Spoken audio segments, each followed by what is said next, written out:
listening to Tech Reads, interviews with emerging technology thought leaders. Our sponsor is SoftTech, the premier technology trade association that has been serving northern Santa Barbara and San Luis Obispo County since 1997. Our mission is to create SoftTech moments where people connect, explore ideas, and create new business opportunities. Learn more at softec.org. Okay, so this is Brian Schwartz with Tech Reads, a SoftTech podcast. And I'm very grateful today. I have Rosemary Russo with me as my co-host. She's going to kind of run the show today. And we have Sonny Moyers joining us from Texas. He wrote this book, The Architecture of the Real Estate Practice. And this is a little bit different than some of our episodes, but the technical angle that Sonny just reminded me of is throughout his book. He's been very creative in his use of QR codes. And here's Jennifer. Hi. And Hi, so Jennifer. there is a technical aspect to this book. And, we're going to get right into some Q&A. Rose has read the book. Jennifer has not, but I told her she could chime in the conversation. In fact, why don't we just do a quick round of introductions? So, Sonny, we'll save you for last. Rose, why don't you just quickly introduce yourself and then Jennifer. Sure. I'm Rose Russo, and I'm a real estate agent for Better Homes and Gardens, Haven Properties. We have 5 locations throughout the Central Coast, and my office is here in SLO. And Sonny, just real quick, because I love your book, and I'm really glad to be doing the podcast with you. Thanks for joining us, because your story of how you got into this business really resonated with me. I know you were a college student with a young wife and a baby, and I grew up in the projects. So I, as a kid, always dreamed of wanting to own my own home. And unfortunately, my parents never realized their dream. But as I got older, I was very happy in my career to help a lot of first-time home buyers too. That's excellent. Cool. Excellent. Thanks, Rose. And Jennifer. Yes, my name's Jennifer Foster. I've been a commercial banker for 27 years. And part of what I do a lot of different kinds of commercial loans, but a portion of it is commercial real estate. So when Brian brought up the subject, I thought, that sounds interesting. So That's right. here I am. Well, I didn't read the book though. But There's she's a lot a of valuable member of our community. Yeah. And Sonny, why don't you do a quick intro? well, there's a real connection there, Jennifer, because one of my most important clients that I write about in the book, I was his tenant representative in large commercial buildings, large tall buildings in the DFW area. So the book is not just about residential real estate, it's about commercial real estate as well. And mainly it's about people and clients. I'm Sonny Moyers. The Renaissance Group is my company. I'm in the Dallas-Fort Worth area in a city called Prosper, which is very prosperous and fast growing. It's boomtown. And it is about 300% growth over the last 5 years. Pretty amazing. And it is one of those things that Dallas keeps growing north. My master's degree is in psychology, which is the angle of the book, the psychology and art of the real estate profession. My undergraduate's in management with a minor in communications, and my emphasis is on interpersonal behavior, how to deal with people. And the book is really more about how to connect with and deal with people than it is about contracts. It's not a book about contracts. I figure you learn that in your classes you go to get your license and study as things change. It's really a book about people and communications and empathy and how to build a business over a period of time. So I look forward to our interview today and answering your questions and sharing with the audience. I wrote the book. I'm late in my career. I'm 73 years old, and I've still work in real estate. But the reason I wrote the book was to help people so that they wouldn't suffer a year or 2 years of marginal profitability and end up dropping out of real estate, because I don't want to see people fail. And I've seen a lot of that. So. That's Thank you. great. That's good. So your book, Sonny, is informative not only for new agents, but practicing agents that are full-time who desire to be more successful. What sets your book apart? Like, what motivated you to write this book? Well, I think one of the things when I made that comment about the difference between a new agent versus a established agent, many real estate agents have been in the business 3, 5 years, are still experiencing very marginal profit. They don't realize how difficult it is. Most of them, when I ask people, tell me 3 things, and Rose, I'm not going to put you on the spot here, but I ask people, tell me 3 things that make you different from the other real estate agents that you compete with, whether it's in the commercial side or in the residential side or in the consulting side, which is what we did, all of those things. Tell me 3 things that differentiate you from your competitors. And if you can't show me those 3 things or explain them that make you different, then I know that you haven't really prepared for a career in real estate. The second thing I ask is this: do you have a business model? Do you have a model that describes the overall operation of your practice, your real estate practice? Do you have an overall plan that would include primary business strategies, sub-strategies, tactical plans, mission statement, strategic marketing plan? If you don't have that, if your plan is not in writing, if you haven't ever reduced all your thoughts to paper, then you probably are not ready to be in real estate. And so what I could tell people is, if you're 3 years, 5 years into this, and you're not experiencing the results that you would like to have, then you need to go back to the base and say, what is my business model? How am I different from other agents? Because there's so much competition. There's 1.5 million real estate agents with NAR, with the National Association of Realtors. 1.5 million in the United States. There's 3 million real estate agents nationwide. If you take the population of the United States of 330 something million and divide it by 3 million, there's a whole lot of agents for the number of people we have in the marketplace. So one of the things you have to do is be able to stand out and be different. And if people don't have a strategy for doing that, then they're probably not going to stand out and be different, and they're not going to be selected. Well, and if you jump into a market that's like exploding like Utah, I was just in Salt Lake City, and it seems like everything they build is selling the moment it's built. That must make it even more brutal, because there's so many more agents that are probably drawn to that. So you better really differentiate yourself. Well, and that's not good for the industry in general, because you have a lot of people. See, look, there's a very high percentage of dropout in real estate agents. Now, and I think in my book, I cover the fact that there are more people coming into real estate by far than the number of people dropping out of real estate. And you have a growth of the number of total operating real estate agents in the United States, even though a significant number of first-year, second-year people have dropped out. But the number of people coming in far exceeds. Now, the problem is for the industry, and problem for the consumer, is that many of those people are not qualified. They think that passing the test made them qualified, and that's not correct. The passing the test gives you the right to sell real estate. It does not prepare you and does not make you a professional. And it does not mean that you're competent to be a real estate agent just because you passed the test. And I'm sure you know, Rose, some people who have passed the test, and you wonder, well, how did they ever get into real estate? They passed the test, and so they're in real estate. Well, that's not a real good measure, because the test can be passed by someone who doesn't know what they're doing. Right. That's absolutely true. So, Sonny, in addition to your experience in sales and real estate, theme that resonates throughout, as you mentioned, is psychology. So can you just explain a little bit more about the perception sale, which is one of your keystone concepts, which kind of ties into what you were saying, sets a lot of agents apart? Well, let's talk about social conditioning for a minute. Okay. Social conditioning is how the public has been conditioned to see real estate agents in a certain way. And I can explain it very easily. Most people think of real estate agents as really successful people who drive a fancy car, belong to the local country club, take people to lunch, and drive them around and make a whole bunch of money. That's what the social conditioning is, okay?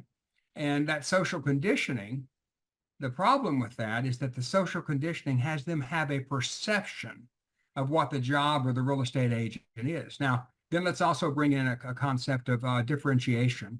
Keep in mind that when all things are equal, they're ubiquitous, okay?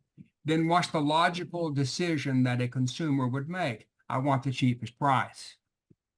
Right. When they believe that all things are equal, all agents are alike, then they typically want to negotiate the fee, okay? The professional services fee. Well, what an agent has to do is not be like the other people, be different. And that's why my book is about consultative selling, and it's Mhm. about collaboration Mhm. rather than being a product-oriented salesperson. That's Because right. I didn't sell houses and I didn't lease office buildings. I solved problems for my client. And the problems could be varied between a number of things. Their lifestyle isn't what they want. The home's not big enough, but I never looked at it as selling homes. In fact, I believed that what I did most was help people solve problems. And as a result of solving the problem, they naturally bought a home. And That's Rose, right. having reviewed the book, I know you're familiar with that language because it's all through my book. Now, back to your Yes. perception sale. This is really critical. Just picture you go to a Chamber of Commerce meeting to network, and you're a real estate agent. Have you done that a few times, Rose? Yes, I have. Okay.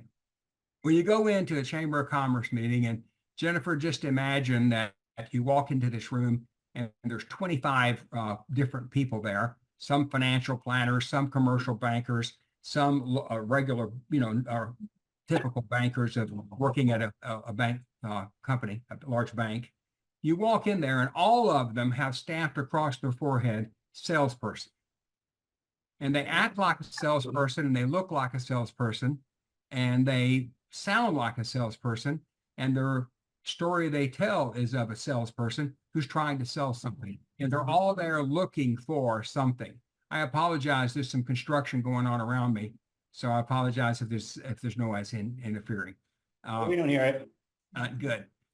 So when you walk in, they all look the same. In fact, they're all got their spiel lined up to give their spiel to someone who's a likely buyer, prospect, etc. And they're all searching and looking for the client. Okay. Now the difference is you walk into the room and you have a sign across your forehead that says, "I care about you." And you're not trying to sell anything. You're trying to meet people. You're trying to connect with people. The perception sale is making a sale that doesn't necessarily make you any money, but changes the perception of someone about you and what you do. And the first thing to change that perception is to not be a salesperson. So my book is a book about not selling as much as it is about selling. So when you think about what the book's about, it's really about a perception sale. Makes the perception sale that the person can benefit from knowing you, that the person can realize value from the relationship they have with you. And that perception sale, which may not make you any money, may win you a client.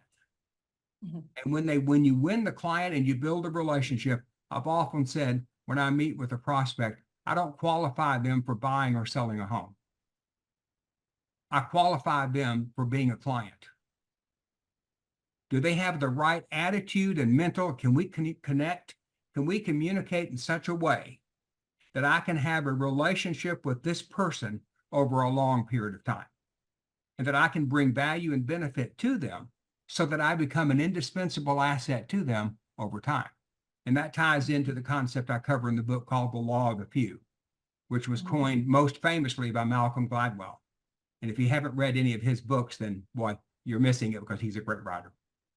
So perception selling so how would you make a perception sale to a residential client? You've closed on the house and they are socially conditioned to believe the following. We go to a closing, you help me find a home, you drive me around, we look at houses, I choose a house, you help me do the contract. This is the social conditioning in the marketplace. Okay. And at the end of this process, we're going to go to closing and you're going to bring me a bottle of wine or a nice gift. And we're going to go to the title company or the attorney's office and close the deal. And then you've done your job. You did a great job. Goodbye. That's what they think. They think that it's over. Okay. Now, what you have to do to be successful in real estate is give them a reason to want a continuing relationship with you by demonstrating proficiency, by doing other things, making perception sales that tell them that you're a valuable asset to have involved in their lives through time. And that when the sale is over, the relationship is not over. So the closing, the relationship must survive closing. And that's when I That's right. make that statement in the book. It basically says, look, don't look at it as a sale and an end. Right. Look at it as a sale and the beginning of future sales and the beginning of referrals of other people in the client's sphere of influence. That's what real estate's about. And in fact, the point I make over and over in the book is what? You get a few good people who refer you to their sphere of influence. You get lots of referrals to people who already are warm to you because they've been referred to you by a very valued or trusted resource. And that's what makes your business go. It's that law of the few, finding a few good people. So you don't mail to 1,000 homes to get a whole bunch of clients. You mail to 1,000 homes to get 4 or 3 great clients who refer lots of business to you and open up to allow you to see their sphere of influence so that you can work with those people that they know who those people trust the person that you're working with. And so that's the relationship of what we're trying to build. So a perception sale changes the perception of the client, whether it buyer or seller, it doesn't matter, that you are a valuable resource that should continue to be involved in their lives over time. And the way you do that, the point I make in the book is that you might call them up and say, hey, Brian, how are you doing? Doing great, Sonny. Thank you. It's been 3 months since we had the closing. Are you enjoying the home? Absolutely. Love it. It's great. You did a great job for us. Thank you very much, Brian. Well, listen, I've been kind of worried about you. Why? Why are you worried about me, Sonny? Well, first of all, since you've closed, we know we had a rather long closing period there. Since you closed, the market's gone up 4% already because we're in a high growth boom market, okay? Now, if you've been in the house for 3 years, it's even better. Because, Brian, you've been in the house for 3 years. We've had an 8 to 10% appreciation over the 3 years. Your home is way more valuable today than it was when you bought it. Now, you think I'm going to talk about what a great job I did, right? But I'm not. I'm going to talk about this. Brian, I'm concerned for you and worried about you because I want to make sure that your insurance is up to date with the current value of your home, because you could be underinsured. If you had a total loss on your home right now, you could lose a significant amount of money if you haven't been keeping up with what is happening in your market. So what I'd like to do is send you a CMA showing you the current value of your home based upon current stats so that you can have an interview with your insurance agent and update your knowledge about what your home is worth and what your insurance policy is covering you for, so that you don't have a gap in the insurance coverage versus what your home is really worth. And I don't want you to fall into that. You could lose a lot of money by not being properly insured. It's going to cost more. But after all, it's a very important asset. Well, Sonny, can you also help me get equity out of the home and by refinancing? Absolutely. I've got a mortgage broker on my team. I use a collaborative approach, as you may well remember. And that collaborative approach is I have a trusted resource, Jennifer, over here, who can really help us. In fact, she's probably helped 15 or 20 of my clients. And she has the same concept of working with you as I do, which is you are first. You are the most important thing. Okay? And always putting you first. So I'd like to get the information to you so you can call Jennifer up, maybe arrange a meeting or a coffee or something, and spend time with her to talk about how to get equity out of your home. But what's in it for you? Well, to keep you happy. I want to make sure that you're taken care of, Brian. And, look, I see this as a long-term relationship. I see this as me being involved in your life. And if you can send me referrals, that's a big benefit. Just the fact that I know you is a huge benefit. So if you can send me referrals, or if you know of someone who needs help, if someone says to you, I need to move, we should tell them about me. That's what's in it for me. But most important is your satisfaction and your good luck that you're taken care of. Well, and I will tell you, on more than one occasion, I've had people call me saying, hey, they're looking at moving into this area. Mhm. Do you have a realtor you can recommend? Because it's scary for someone who doesn't know the area, doesn't know agents. They want to trust somebody who lives there. That's right. And that's really And they smart. want someone who knows certain areas really well. Right. And that's something that Sonny resonates throughout the book is you're not a salesperson. He doesn't come off as a salesperson, and any successful agent, like myself, I don't want people to remember me as a salesperson. I want them to remember me as someone with solutions, like consulting, like what he is talking about. You're more a consultant rather than a salesperson. If you want a Exactly. salesperson, you can go to a car dealership, you know what I mean? But with this, it's more than just selling you a home, Yeah, let's talk about what the typical agent does after a closing. The typical agent starts sending just listed cards, just sold cards. And every time they talk to the client, they're talking about selling something. Okay. And they're reinforcing the concept that it's all about sales.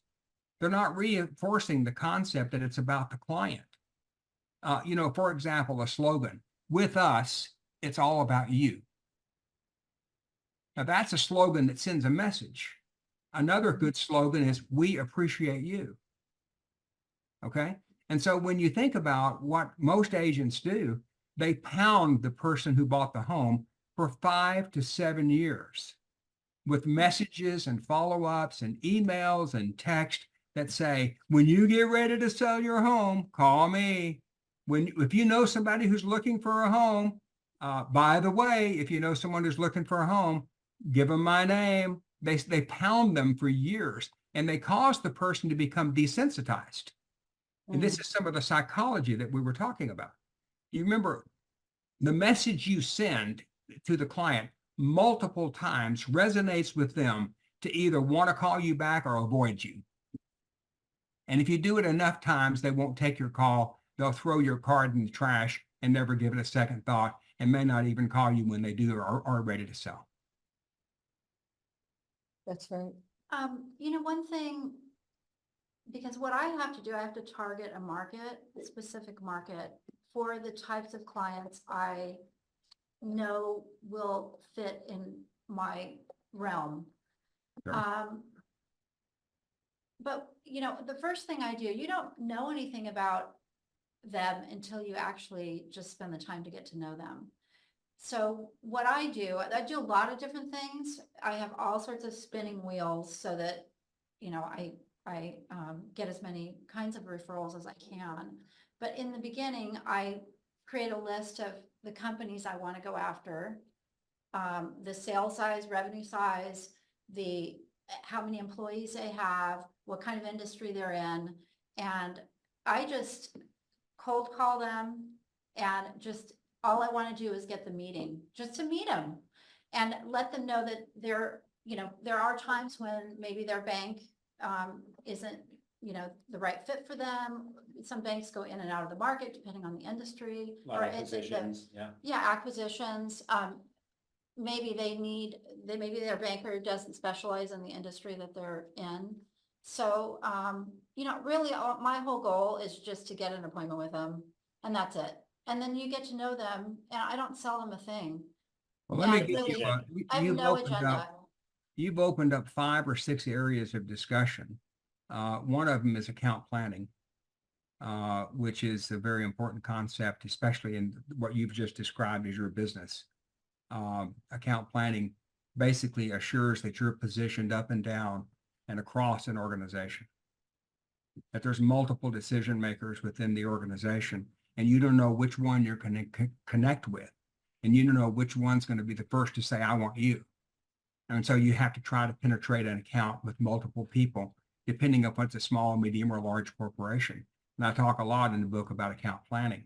So yours is a very different thing than the typical real estate agent.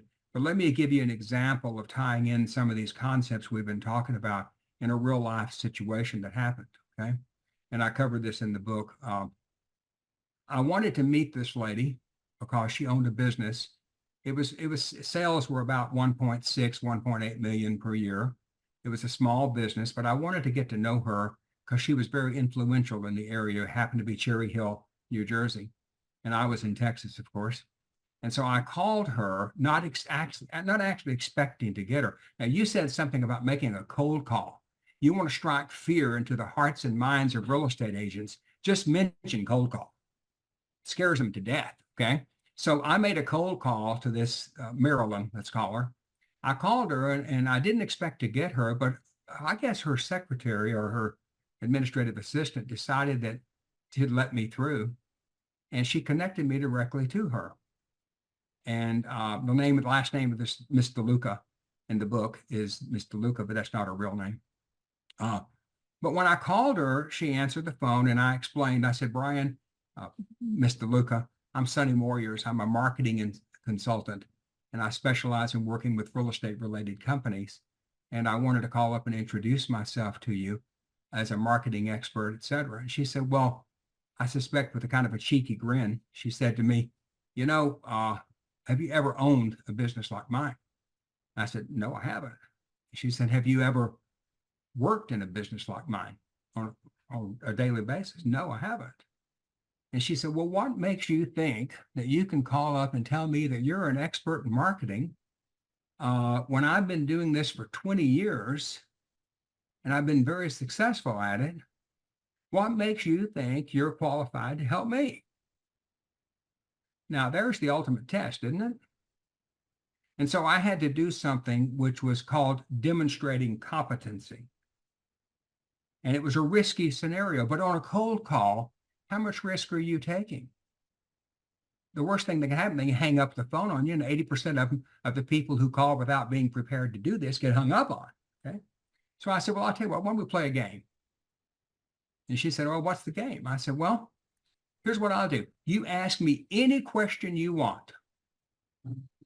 You ask me any question you want about marketing, about operating your business in any way, your lease, anything you want related to your business. Ask me anything you want. And if I answer that question to your satisfaction, your sole satisfaction, if I answer that question to your sole satisfaction, I'm going to be speaking in Midtown, New York in about 2 months. If I answer it correctly, your sole discretion, you'll come to my meeting in New York and we can get to know each other. But if I fail to answer it to your sole satisfaction, I will apologize to you and I'll never call you again and bother you. She said, hang on for a minute. She put me on hold, and after 20, 30 seconds, seemed like a lot longer, she came back and said, okay, I'll play the game. I said, all right. So she asked me a question about marketing, something that I had been asked many times before, Rose. So naturally, I had the answer, right? Because I was prepared. So when I answered the question, she said to me, when is the meeting in New York? Now, she came to the meeting. We got to know each other. We got to know each other. She became one of my very important clients. I had a significant amount of time spent with her. I helped her renegotiate her rather large lease, 25,000 square feet in a large building in Cherry Hill, expensive real estate. We became good friends and a client for years. Now, the difference here is a cold call without competency and not being able to demonstrate competency is a wasted call and creating a very frustrating experience that will cause the person who's making the call not want to do it again. Okay. So when you say demonstrating proficiency, Rose, I'm sure you know a lot of agents who have 8, 10, 12 designations. Designation is a senior professional, senior expert, someone who's a buyer representative accreditation. Okay. Mm-hmm. Now, all those little things that they've gotten, logos that go on their card, doesn't mean they're qualified. Buying a logo or joining a group that puts something on your card that says you're a professional at something it's shallow proof. It doesn't really prove anything. Demonstrating proficiency is when you give them a demonstration of how you can help them. So I never make a cold call to meet them and get an appointment. I make a cold call to identify a problem and solve the problem so that I demonstrate proficiency and I make a perception sale that I can be of value to them. Right. And that goes back to your point throughout the book about being consultant rather than a salesperson. Absolutely. One other thing, when you have an account planning, Rose, when you have account Go- planning, which we talked about, let's say that you have a target audience of, let's say 100 businesses. Okay. When you target too many people, you can't do justice to any one of them, right? So That's let's say right. you have 100 businesses that you target, and let's say that there's 8 decision makers in each of those businesses. Well, you've identified 800 people. You cannot produce a sophisticated marketing program without a CRM. Mhm. It's impossible. Okay. So when we get into technology, probably the most misunderstood technology in the real estate world is how to use a CRM. Mhm. Okay. So when we talk about technology, you'll ask an agent, do you have a CRM? Oh yeah, I have one, but I almost never use it. If you ask them, how much time per day do you spend in your CRM? They might say 5 minutes, 10 minutes, something like that. You know that they're struggling big time. Okay. How much time would you recommend? I would think that if you're working with, let's just use Jennifer's example. If you had 100 prospects that you wanted to target that were in your target audience of what you wanted to do, and there were, let's just say, 8 key decision makers within up and down and across that organization, how would you reach those 800 people effectively over time to identify the 1 or 2 who would open the door to you and allow you to get in and demonstrate proficiency and make a perception sale so that you can become someone who provides services to them? Well, that has to be done in a CRM, because you cannot keep track of that many people. So agents will brag about, I have 2,000 people in my CRM. What the fact is, there's about 1,600 of them they never do anything with. Okay. The purpose of marketing is to have a marketing mix and have account cycling that allows you, this is all covered in the book, that allows you to get market coverage over those 800 people over time. So Jennifer, the difference I would say is that when I call someone cold call, my goal is to find out what's your biggest problem. What's the thing that you wrestle with at night? You can't figure out what to do. I think And- for me, because when I'm looking at a deal, a commercial deal, those business owners know how much information I have to look at, because, if I'm dealing with a manufacturer, I've got 3 years of business financial statements, 3 years of personal tax returns. I know everything about them because I'm pulling credit reports. I see their personal tax returns, everything. Yeah. So they don't want me to solve a problem over the phone, but if they will let me in the door, then that's the beginning of a relationship. There's nothing like I do that forces people to do anything. It's a moment in time, and it's getting to know them so that when they do have a need to have a piece of business bid out, they're buying a commercial property or they're acquiring another company or they're not happy with their bank or whatever, I want to be that person in their pocket that they call. And, as far touching them is important. Yeah. So I call them and say, you want to grab coffee? Because that's there's so great. much stuff going on with the economy and, with banks and with all this stuff going on constantly, digital currency. So, sometimes having somebody just to talk to you about those things without selling something is important. Well, here's the thing. If you call them up and ask them, what's the biggest problem we're dealing with today? What causes you to lose sleep at night? And they say, well, here's the problem. Jennifer, I've dealt with that problem before. Why don't we go to coffee and let's just visit about it? Because I think I can help you there.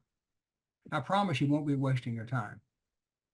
What would be a good day for us to meet? We can go to Starbucks or wherever you want. Let's get together and visit.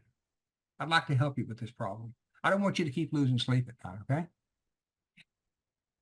I think too, like targeting the right customer, the right type of client. I do a lot of different things, but affiliate marketing is huge, and joining associations have been huge for me. So absolutely. sometimes, like industry associations, I'm a SEMA member, so, they open the door a lot more readily if I'm contacting those clients. Yeah, I got a big start that way. Back when I was in the consulting side of it more than I am now, which was the commercial representation, tenant representation, and real estate residential. But I joined an association, and then I studied the industry quite a bit, gathered a lot of knowledge, and then I went and met with the association director just to visit. And at the end of the meeting, she asked me if I'd be willing to speak at the next conference. which was a rather small group. It was about 200 people. And I had that meeting at that conference and booked a significant amount of consulting revenue as a result of that one meeting. And that meeting was not about selling. It was about solving problems. It was about how to help them be successful. I sent something this morning, I think, I don't remember who I sent it to your group. SSAP, sales solve all problems. If you show your client how to make more money, how to be more successful, they will love you forever. If you try to sell them something, they'll think of you as a pest. So what I always do, I always try to remember, what is the client's need? What do they need most? Now, when you go to the residential side, which is a very different thing, target marketing is quite different, isn't it? Mhm. What you have is you might have 1,000 homes that you've targeted in a particular area, okay? And you don't want everybody in that area because some of them just moved in and, well, you might want them, but you have to stay in touch with them for 5 years because the average time for a person to stay in a home could be 5 to 8 years. So you got to find some way to stay in touch with them. So when you target that audience, now you're not going to do that successfully by copycat marketing. Mhm. You're not going to do that by looking at the heavy top producers in your agency and copying what they do, because you will look like and become ubiquitous with all the other people in your agency. Mhm. You will not differentiate in any way whatsoever. So you can't use copycat marketing. You have to develop your own brand, your own distinct message, and you have to know how you're different and pound away at showing them how and why you're different and better. And so when you talk about residential marketing, you don't want to be a copycat marketer. I always say this, if everybody in the marketplace is sending just listed cards, don't send just listed cards, okay? And if everybody in the marketplace is sending out cards that say, I sold another home, don't do that. Say, I solved a problem for my client. Find a way to differentiate your message, because the message, and there's a significant part of the book about this. In Right. fact, market coverage, target marketing, using the CRM, account cycling. You know what I mean by account cycling? Mhm. Okay, let's say you have 800 people. Well, you can't practically contact all 800 people in the same month or quarter, or maybe even the same year. So you have to prioritize between P1, P2, P3, and P4, and you have to account cycle based upon their assigned code. Okay, so let's say that out of those 800 people, you had 80, which would be about right, that are truly the highest, most likely people to use your services that you're providing. Those 80 get a lot of the personal attention. And the P2s, who might represent 200 or 300 of those 800 people, get a different level of treatment called a treatment grid. And then the 400 or 500, they're on vacation. They're sleeping right now. You just want to keep waking them up occasionally until they wake up and say, I need Jennifer or I need Rose. Okay? So you cannot do that kind of a sophisticated marketing program without a CRM. And you can't do it without some of the concepts that we're talking about. So I'm a big negative believer in, I don't believe very much in copycat marketing, where you see what another agent's doing and you say, oh, I could do that. Because you might be doing something that's counter to the target audience that you've chosen. So you have to really have a unique message, and you have to have your messages targeted to the audience rather than to the world, okay? And, social media marketing is great, but social media marketing doesn't get me in touch with the people who live next door to me. They have me talking to the world. I have 7,500 contacts in LinkedIn, okay? Most of them are not in Texas, not in Dallas. They're probably not going to be the people who will call me up, and 5,000 of them are real estate agents. So what's good that going to do me, okay? So social media marketing is great, but it depends on what product you're selling, and it depends on what you're doing, okay? So when I use social media marketing, it's to build relationships and build referral networks and have people learn and benefit from knowing who I am, not for me to make a specific sale. Social media marketing is a great marketing tool, but it's one piece of the marketing mix, okay? Right. And the marketing mix includes a whole bunch of different things, including association involvement, including that, because association involvement is one piece of the total marketing strategy. And it's an important piece, in my opinion. For example, I found out about a nonprofit organization in Frisco, Texas, where I used to live. And this is a really good example, Jennifer, of what you're talking about. By the way, it was a great comment. I could talk for several hours about it. I know I've got plenty of time. I just don't know how much time you've got. In this particular case, I was at a political event and I asked the question, what are you doing about the city of Frisco in the arts? Now, only one of the people who were running for office could comment on it. And she said, well, we have an arts association in Frisco. And I immediately, that was the mayor of the city. And that mayor of the city grabbed me after the meeting and said, I want you to talk to so-and-so because you'd be a good candidate to be on our board. So the next thing, I was on the board of this Association for the Arts in Frisco, Texas. Kind of a small town, but growing very fast. Within a few months, I was the president of that association. Now, in my time as president of the Frisco Association for the Arts, I never wore my real estate badge. I never promoted my real estate. I never sought business in real estate from any of the people related to that association. I always worked for the public good, what was in the best interest of the public, and I believe to be a strong program for the arts. Okay. Over the years, I was invited to speak to the city council numerous times. I had many, many meetings, big events that I was in charge of. And that was a way that I connected with the power people in that city, and it changed my business dramatically. And I never tried to sell. And that's the key. Yes, you're selling, but you're passively selling. So when people say to me, I hate an aggressive salesperson, you don't want to be that aggressive salesperson. You want to win people, win them over because of what you can do for them and how you can benefit them. And that was one of the reasons why I was really successful in Orange County, why I started my real estate career, because I got involved. I lived in Irvine. It was predominantly Asian in our particular community. And I got involved in a Lunar New Year planning committee. And then they invited me to be part of the board. And then I ended up sponsoring some of the events. And I got to be known as she's involved in the community. So, and also what else I did was, as you'll see from my Instagram, it's Kelly Dog Realtor. My branding, I guess, is dogs. So I volunteered in animal shelters.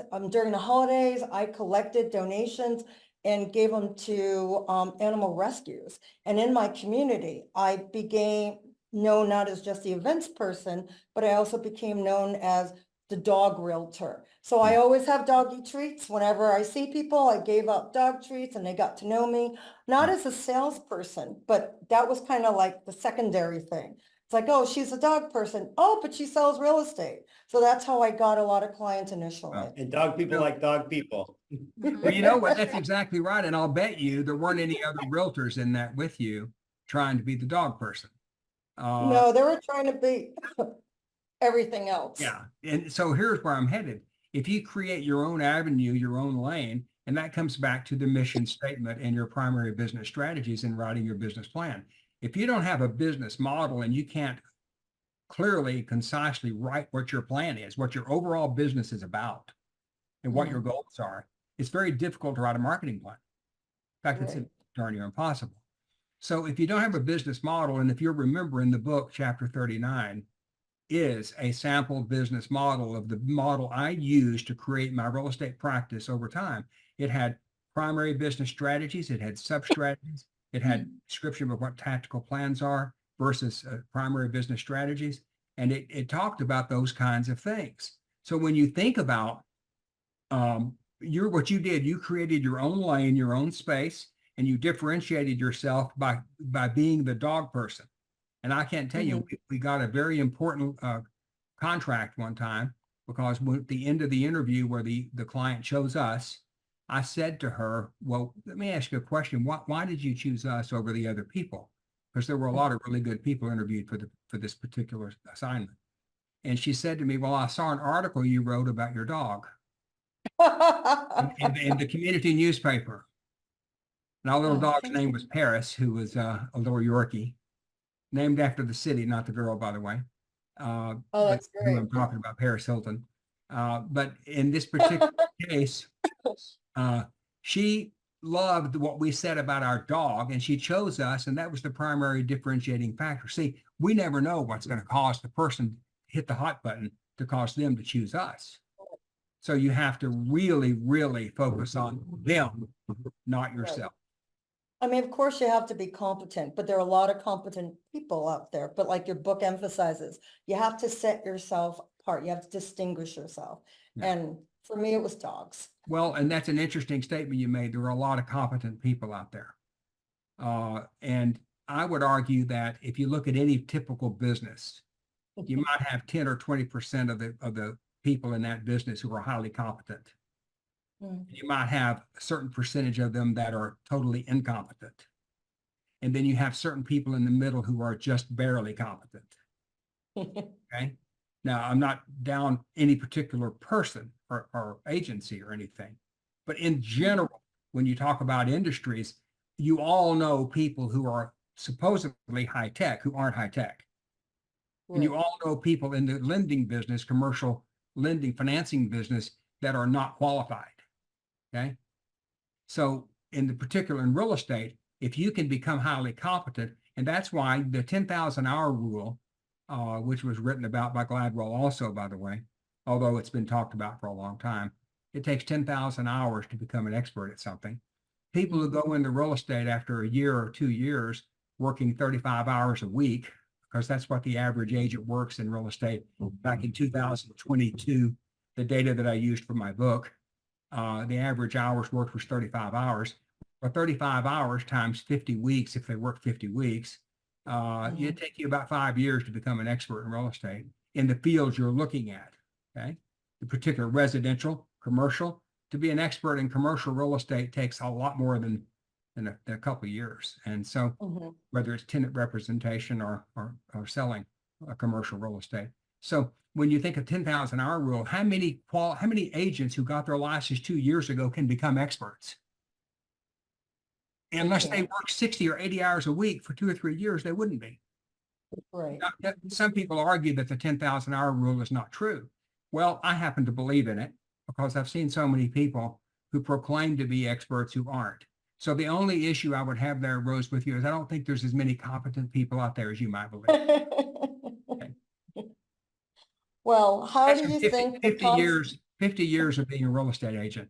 And I used to teach at our career development center at real estate, where I would have 30 or 40 new agents in the room with me. And most of them had no idea what they were doing when they got into real estate. And many of them failed, unfortunately. Well, speaking of that note, how do you think it's going to go down? And how do you think the concepts in your book can help agents with the upcoming NAR changes coming in August? Well, I think it's going to be a yeah. real weeding out process. I think it'll be a real weeding out process, which might be good for us, right? And I'm going to make a statement that people who are highly qualified and who have prepared for the marketplace by having a business plan, having a business model, having a marketing plan, those people are going to excel in this new environment. And I wouldn't be surprised if people who have been highly successful for a number of years make even more money in the next 10 years than they did before. I'm going to get back, Brian, to one very important thing related to technology in just 1 minute. So overall, I believe that there'll be a lot of people who fail. There are a lot of people who don't know how to cost justify a commission or fee structure or a professional services fee. And those people will fail miserably. Okay. So the book is about consultative selling, and that broadens what we do from being a salesperson. So the reason the book helps people to go into this new environment is it really teaches cost justification, how to demonstrate proficiency in the things that would cause a person to believe that you're worth more. What I wanted to do, Rose, was to make such an overwhelming, powerful presentation filled with such value and benefit that the prospect says, I want him. Okay. And I had to prove it to them, not just say it. And I had to do that by being so overwhelmingly professional, and professionalism is synonymous with value, be so overwhelmingly professional and have such great benefit and value that psychologically they were compelled to choose me. Mhm. And it wasn't that they said suddenly, oh, I like this guy, I'm going to choose him. They were overwhelmed with the quality of what I was doing. Okay. And the way I presented the professionalism of what we do. And so that was make that compelling argument. Intrinsically, they believe they should choose you. I can't tell you how many times someone said to me, Sonny, I thought I had my mind made up before you came in today, but you're making this very difficult for me. And you know what I would say? What can I tell you that would help you make it less difficult for you to choose me? You're worried about the person who goes to the same church that you go to, and they're an agent, and you're worried about telling them no, that you're going to choose me. Let me tell you why you should choose me. And I would go into a discussion of, don't choose a friend. Don't choose someone who's a relative. Choose the most competent person. If that happens to be your friend, great. Choose the most competent person who you know, without a doubt, will put you first in all matters. That's the cardinal thing about great consultative selling. The client is first. Now, Brian, back to talking a little bit about technology. We had a conference we went to, and the conference was some technology guys. This was 10, 15 years ago. There were about 300 realtors there. And these technology guys were telling us all about the latest technologies and trends and what's going on in real estate. And what they pronounced in the beginning, I don't know if you can see behind me, you can't see it, but above me is a picture of a dinosaur. There's a reason that's there.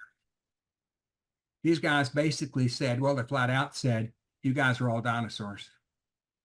You won't be around in the next 5 to 10 years because with the inflow of information, people will not need you because they can find homes for themselves. They can do all these different things. And we sat for the entire seminar and listened, my wife and I, who's my partner. And as we left the meeting, I said, well, we learned a great deal today, didn't we? And she said, what do you mean? I said, well, we learned about what to do and what not to do. There were a lot of technologies that were very valuable and very, very good. And a lot of those technologies made it faster and easier to do business, but they took you further away from the client.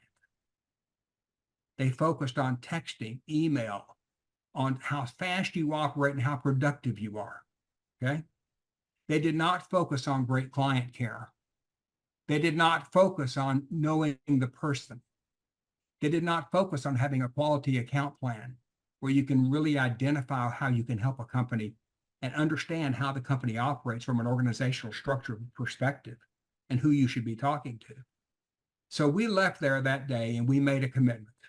Yeah, we adopted some of the technologies, but we made a commitment to do things that kept us closer to our client, not further away. And if a technology was great and it also got us closer to our client, we adopted it. But if the technology took us further away from being in personal contact, and after that seminar, I had 3 administrative assistants, and I was the primary salesperson. I did not do CMAs. I did not do market analysis. I had my team, 3 assistants who were licensed, some of them were licensed, do all the preparation work. I reviewed it. I looked at it and made sure I knew what I was doing, made sure it was correct. I spent 80% of my time talking to prospects and clients. That was the secret. And over the next 10 years, we did more than I ever dreamed we would do. Okay. Wow.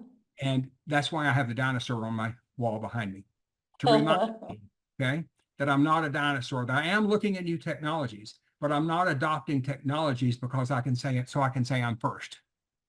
I adopt technologies because they fit the total marketing plan, the market strategy, and they fit with what I'm doing. But most importantly, It's all about getting to know people.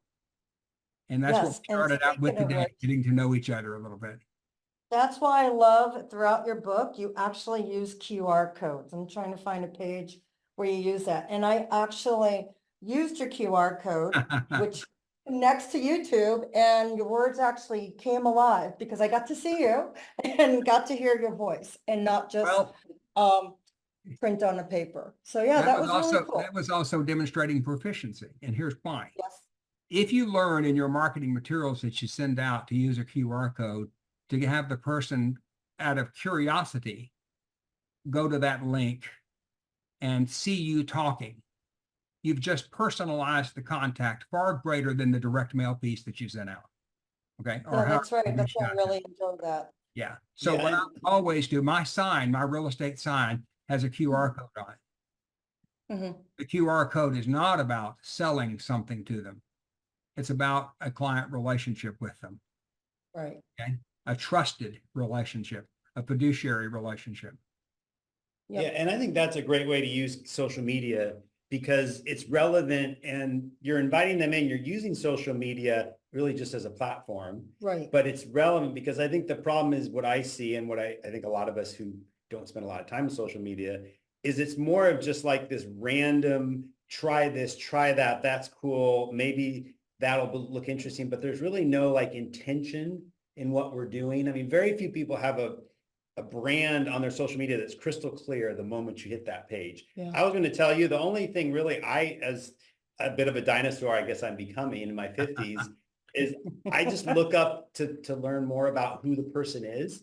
And if they don't use social media at all, I don't know who they are. Like I might want to have a conversation with them and learn a little bit more, but you got to show me your cards a little bit. And if it was 5 years ago, the last time you posted something on LinkedIn, I'm like, well, what have you been doing for the last 5 years? I don't use Instagram. I mean, Facebook is okay, but That's so true. and so you pick one lane, right? And dominate that. So what I do is I send out, sorry, Sonny, I send out marketing material and I use a QR code and it directly brings you to my website. So I have my own website that my husband, now that he retired from Amazon, has worked for me now, which is great. Do you have a video on there?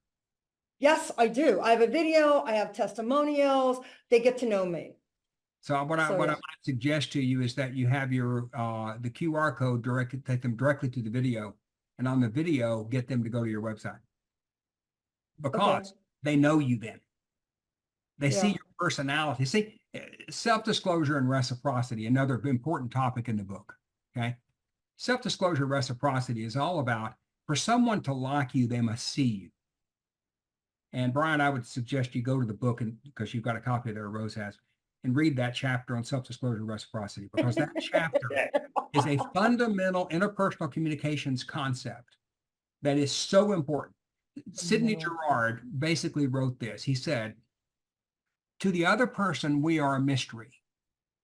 They don't know what we're thinking and they don't know what we might do. And therefore, they remain on guard when we are in their presence. Okay. Everybody wears a mask. And if you remember the chapter about the mask, okay, removing the mask, okay. So interpersonal communication starts with disclosure. Now, by them seeing you, by the way, Rose, you make a great presentation. Your what you present to people, the way your smile, all the way you are. So when you do that on video, it's very powerful. So my website does have a video. It leads right to a video. Yeah, there you go. Okay. So when they go in there, they get to see you up close and personal right off the bat. And that removing the mask and sharing things about you, and that's why it's so important that when you're disclosed to, you reciprocate with a similar disclosure.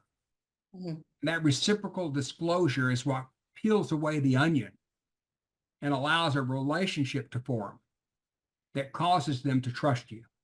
Okay. Yeah. So those chapters, self-disclosure, reciprocity, the mask, and the onion skin theory are three very important interpersonal communications chapters in the book. It's all about true authenticity. Yep. I mean, you're just sharing who you truly are with no fear of the fact, that somehow you're hiding something, because that's such a rare thing in our culture to see. Like a grown man cry is a very rare thing. And when you see that, Right. people just love them to death because it's so untypical. Exactly. People trust you because you have transparency. Yeah. You know what I mean? Like you don't have a hidden agenda. And I think NAR, the whole lawsuit is all about, well, some agents don't disclose certain things. And I think in our field, especially, as you know, Sonny, it's really important to have people be able to trust you. Yeah. Well, I said something in the book that's very important here. Always negotiate, but never give anything away. Yeah, That's absolutely. a real important concept, because Yeah. I always negotiate. Someone says, will you negotiate your fee? Of course. Okay. But by the time I'm through, I've demonstrated such value and benefit, they don't even ask to negotiate. That's right. And one of the most compelling things you can possibly do is when you make a presentation that's so powerful and so overwhelming, filled with such benefit and value that you can see in the prospect's eyes they want you, you don't have to negotiate. Absolutely. And so when you think about always negotiate, never give anything away, basically says if you give it away, it's worth nothing, That's right. and they will ask for more. So someone who puts on their website 4% listing fee, okay, will list your home for free. They're digging their own grave. Yeah. Okay. So I make the point throughout the book. Yes, you negotiate, but you don't just do something for nothing. In fact, one of the stories in the book is all about that. Someone wanted me to negotiate my fee because someone else did it. And I said, no, I won't do that. But after a significant amount of negotiation, I agreed to give a very small concession, nothing like what they asked for. They didn't want the money, they wanted to win. Yeah. So always negotiate, never give anything away, but when you have to, let the other person win. Well, you cut corners. So like we're shopping for a new refrigerator, and there's a huge difference between the refrigerators that are, $2,000 and the ones that are $5,000. In order for them to sell a refrigerator $2,000, they're using less parts. Like the parts are not going to last 10 years. That's right. So you read these reviews that are typically, 1 star, 2 star, worst decision ever. You don't see those same reviews on the $5,000 and $10,000 refrigerators. Because you can't make a refrigerator for $2,000 without using It's not substandard. equivalent. No, Right. so I think it's the same with a realtor. If you're Right. getting a less, any business, I would say even with me, Sonny, that's a good point. Whenever I've cut my fee, if I've had to do that, I've also had to cut corners, which is not in the client's best interest, right? No. Because when you're publishing a book, you don't want to cut corners these That's days right. because you won't Yeah. be successful. That's why you got to show your value up front. You got to show them the marketing you're going to put in, the time that you could put in, open houses. I mean, not all realtors are created equal, as Sonny pointed out. For sure. And Brian, you made a very good point there. If you look at my book, it's a hardback. It's in color. It has Yeah. QR codes. It has You went the extra mile. Yeah. it has significant dialogue teaching the language of real estate. So Mhm. what I Oh, did, yeah. when I designed that book and I came up with the book, I basically said, I'm not writing a book because I have to demonstrate in my book what I teach in my book, which is professionalism is synonymous with value. Everything about that book is meant to be a presentation, and the marketing materials that an agent creates. Okay. I don't know if you've gotten to that chapter of the home book yet. Yes. Okay. That's what we did. We created a home book there was a concept in real estate called the home book. And you would go in to look at a property and there would be a 3-ring binder there that was very poorly done usually. And you were hoping that the buyer would sit down at the dining room table and read the book, which would take quite some time. Well, that's not going to happen. Okay. And they always had a big sign on top of the book said, do not remove from property. Okay. Because nobody would take it because it was a waste of time. Well, we created what's called a mini home book. We took things about the neighborhood, the city, the schools, the property, the atmosphere, and we created a 16 to 18 page marketing piece. And that's what we put in our homes. And that mini home book was a demonstration of professionalism and quality, so that when someone looked at it and they said, all right, I've got this 16 or 18 page document, we would actually say in a listing appointment, Rose, we would say, This is what the other agents provide. This 1-page, 2-page graphic, black and white or poorly done. Here's what we provide. Which would you rather have? And that was demonstrating proficiency and the fact that we created a marketing book that was superior than anyone else. And people would say to us all the time, well, Sonny, you don't need this to sell that home. No, I'm not just trying to sell a home. I'm making a perception sale to the client. I'm making a perception sale to the agent and the other people who come through the property and all the nosy neighbors that come by on an open house. I'm reaching through this perception sale. Right. If I ever list my home, I want someone who will prepare something like this for me. Okay. Right. Now, there's an argument that, well, you didn't have to do that to sell the home. That wasn't my goal. As I point out in the book, the goal was multifaceted. One part of it was to sell the home. Yeah. Well, we've got just a couple minutes left. Rose, you have any, pressing questions you didn't get? Yeah, probably the last one is, with all the insights your book provides into real estate and professional salesmanship, what's the one takeaway or piece of advice you want every reader to remember? Well, the one, oh my goodness. There's keystone concepts in there. There's about 18 keystone That's concepts. right. Any one of them are important, but when they're all used together, they become highly integrated and highly interdependent. And when you use all of them, it becomes hugely powerful. The one, Right. I would say power phrases. Okay. And power phrases are learning to speak in a language that controls a prospect. Power phrases are things like this. Brian, if you don't mind, first let me do this, and then I'll do that. Is that okay with you? Like playing the game with your client. And when Brian says, well, he's so polite and he's so courteous and he's asking permission. Okay, Sonny, yeah, fine. Now, Brian, if it's all right with you, I don't really want to talk about price of the home, commissions, any of that stuff yet. Let me talk about our marketing plan. And then I promise you, when I get through with that, we'll go into detail how much I think your home will sell for and how much I think it will be. And I'll share with you any fees that we charge. Would that be okay with you? And I've never really had anyone say to me, no, that's not okay. Tell me how much you charge or I'm leaving. Okay. What they do is they say, okay, you promised me. Now you better deliver. You better cover it later. But the put off, okay, putting off discussion of fees, putting off discussion of how much can you sell my home for, putting off discussion of money. Money is a very bad word in real estate. You want to talk service, value, benefit, commitment, trust. You want to talk relationships. Then when you've done that, they've heard your message. But if you start talking money early on, they're not going to listen to the rest of your story. You're basically controlling the narrative, right? Right. That's what you're doing. Yeah. And Well, when you have highly professional marketing materials that you can leave with them, for example, a 20-point marketing plan that is printed and that you leave behind. Most real estate agents are hesitant to do that because they're afraid that person will share it with the other agents. Don't be afraid. They probably won't copy. Fact is, if you read my book and you learn a whole bunch of things, very few people will read the entire book. Very few people will actually do most of the things that I write about in the book. Okay. And the ones who do will be highly successful, I believe, because that's how I became successful. I didn't brag about myself much, but I think you saw some of the credentials. I was the #1 agent in Dallas for 2015. That was a competition. No, it wasn't 200 people being D Magazine best realtor. There were 200 or 300 people who make D Magazine. I did that 16 years in a row.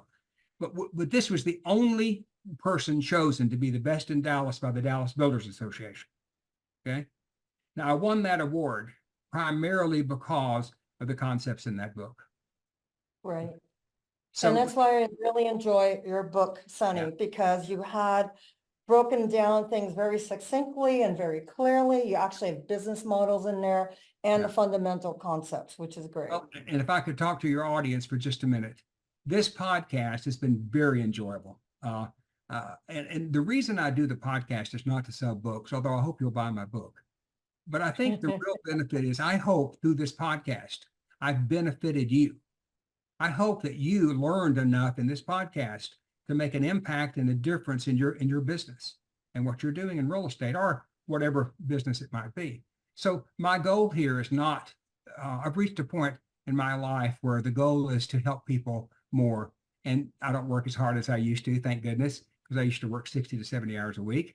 And to be successful in real estate, often that's what it takes. So, but it's about helping people and helping them not go into something and struggle for years before they're successful. Okay?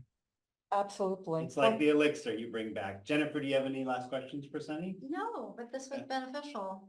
Great. And I'm going to check out your book. Yeah, you can borrow it, Jennifer. Thanks so much. Sure. Sonny. Well, the book Right. it's available on Amazon. It's available on a number of different retailers. It's only in hardback right now. That's for a reason. The quality of the book is what I'm showing. It will be out in audio at some point, and probably by EPUB. But right now it's only available in print, and it is a textbook. If someone said to me, how long would it take for me to really read this book and understand it? It would probably be 6 months. Okay. Yeah, The concepts are deep. I had to cram a lot. It was a very intensive book. And it's It also, Deep dive. was a deep dive. and you can also go to my book website at realestatebook.org. And of course, you can go to my YouTube channel, AREP2023 is the symbol. And you can go to the architecture of the real estate practice. And my own personal website for real estate is sonnymoyers.com. I'm on LinkedIn. Let's please connect. And I would love to connect with you. And go on LinkedIn and I'm also on Facebook and Instagram and a lot of other social media. So any negative things I said about social media, I still use it. I just use it as a part of the total marketing plan.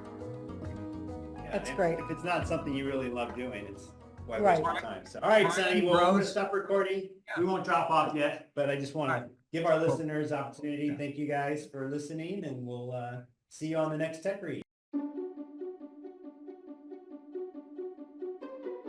Thank you for listening to Tech Reads, sponsored by SoftTech. If you enjoyed today's show, please subscribe and share it with your colleagues.